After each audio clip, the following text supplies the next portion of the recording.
guys, so welcome to my YouTube channel. So for today's video, as you can see, this is my Xiaomi Pro 2. So this Xiaomi Pro 2 scooter, I have problem of this scooter.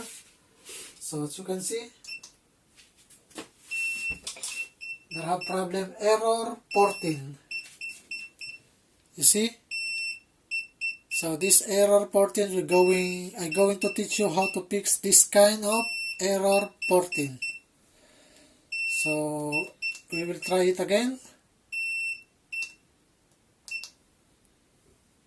So as you can see, it's the same, error 14.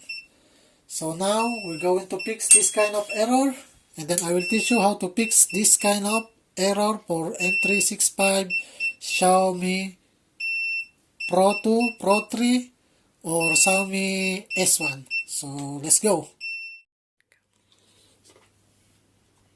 So alright guys, so I have problem this kind of scooter, error 14. So the problem is maybe this the turtle, because this kind of scooter is last time is falling down. So that's why the turtle is not moving. So let's go and let's try to fix this. So alright, so let's go into fix.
So alright guys, you can see it's already okay now. So let's try if there have an error.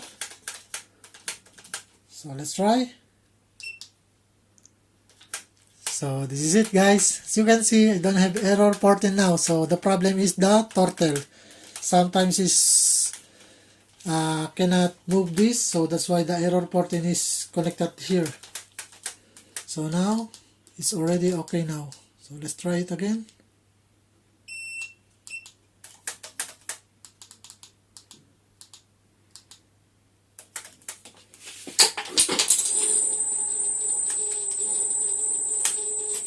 So this is it guys. So thank you very much for watching this kind of video. So I hope you like this kind of video. If you like this kind of video, please don't forget to subscribe and hit the notification bell to update to my YouTube channel. So thank you guys, and see you to my next vlog.